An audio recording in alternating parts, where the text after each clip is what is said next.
কত নবীরা চাইছিল আমার বন্ধুর উম্মত হওয়ার জন্য, আমি এদেরকে সুযোগ দেই না। মুসা কালিমুল্লাহ বলছে, ও আল্লাহ গো, আমার নবুয়তগিরি ফিরায় নাও। আল্লাহ তোমার বন্ধুর উম্মত আমার বানাও। আল্লাহ বলছিলেন মুসা রে, এটা হবে না।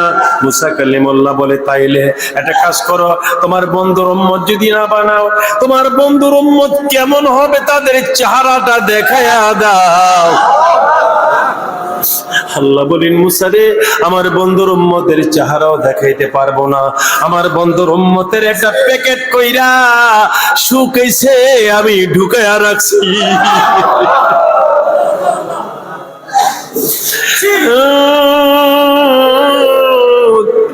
শুকাইছের মালকে খুলব না, না রে, না না না। তাইলে আল্লাহ একটা কাজ করো, তোমার বন্ধুর উম্মতের কণ্ঠের আওয়াজটা কেমন ছিল একটু আমারে শোনাইয়া দাও। আল্লাহ বলেন, ইট ইজ পসিবল, হ্যাঁ এটা সম্ভব। আমার বন্ধুর উম্মতের দেখতে দিব না, তবে কণ্ঠের আওয়াজটা শোনাই দিব। আল্লাহ ডাক দিলেন, ইয়া উম্মত মুহাম্মাদি,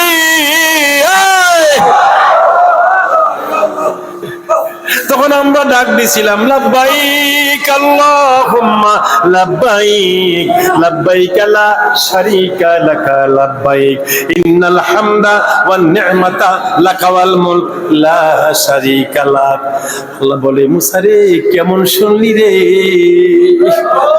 আমার বন্ধুর জবানের আওয়াজ?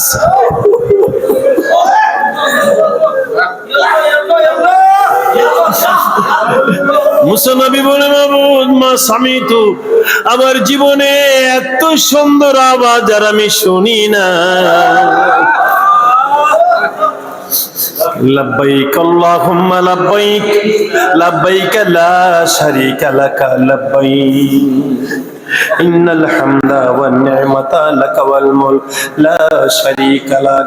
আল্লাহ বলে, মুসা রে, আমার বন্ধুর উম্মতের কণ্ঠের আওয়াজটা যদি তোর পছন্দ হয়ে থাকে, তাইলে আমি আইন করে দিলাম, আমার বান্দারা আমার ঘর তাওয়াফ করতে আসলে আমার বন্ধু উম্মতের জবানে যেটা বের হইল, লাব্বাইক আল্লাহ, এই লাব্বাইক আল্লাহুম্মা লাব্বাইক বলে বলে আমার বান্দারা আমার বন্ধুর উম্মতের জবানের আওয়াজটা দিয়ে দিয়া আমি আল্লাহর ঘর তাওয়াফ করবে। জোরে জোরে বলেন মারহাবা। আল্লাহ, আমার আল্লাহ, ও আল্লাহ, 5টা দিন খাসল খাস মাহফিল